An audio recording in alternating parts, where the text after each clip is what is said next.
байқаған адам білсе керек, күлкі өз бір мастық екенін. Әрбір мас кісіден ғафил көп өтетұғынын да, әрбір мастың сөйлеген кезде баса ортатұғынын.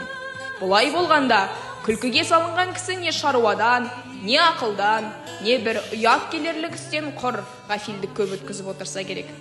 Осындай ғафилдік көп өткізіп, өлмеген кісінің не дүниеден, не ахиретте басы бір ауырмай қалмаса керек.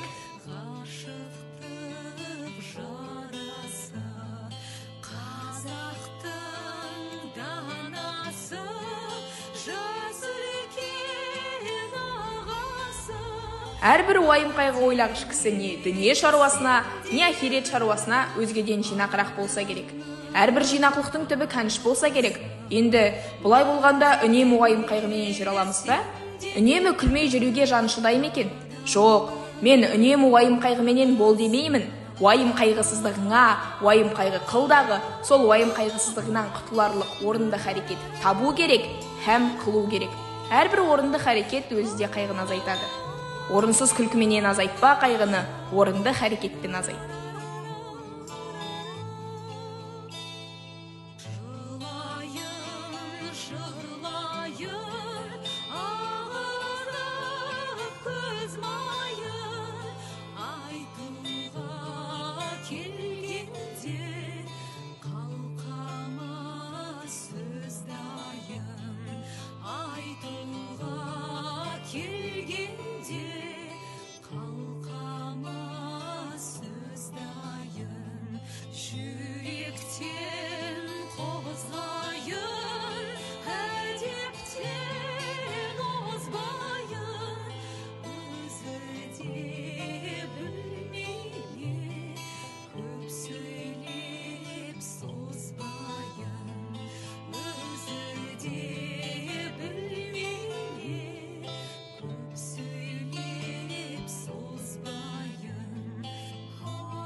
Шығар есігін таба алмай, уайым қайғының ішіне кіріп алып, қамалып қалмақ, ол өзі де бір ант тұрғандық.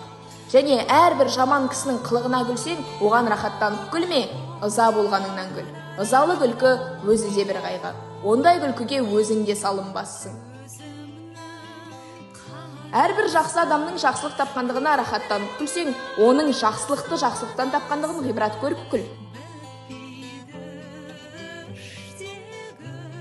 Әрбір ғибрат алмақтың өзі де мастыққа жібермей, орныменен тоқтатады.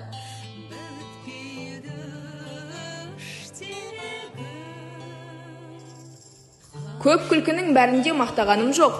Оның ішінде бір күлкі бар ау. Құдай жаратқан, орныменен іштен, көкіректен, жүректен келмейді. Қолдан жасап, бет аузын жөндеп, бай-бай күлкінің әнін сәндеп, әдемшілік үшін күлетін бояма күлкі. Адам баласы жылап туады, кейіп өледі. Екі ортада бұл дүниенің рахатының қайда екенін білмей, бірін-бірі аңдып, біріне-бірі мақтанып, есіл өмірді ескерусіз, босқа, жарамсыз қырықпен қор етіп өткізеді де, таусылған күнінде бір күндік өмірді бар малына сатып алуға таба алмайды.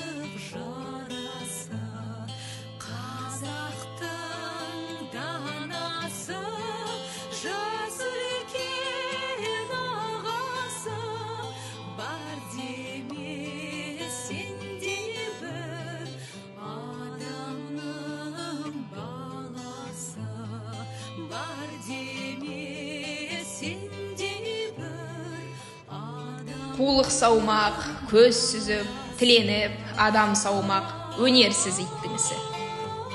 Әуелі Құдайға сыйынып, екінші өз қайратыңа сүйеніп, еңбегіңді сау еңбек қылсаң, қара жерді береді, құр тастамайды.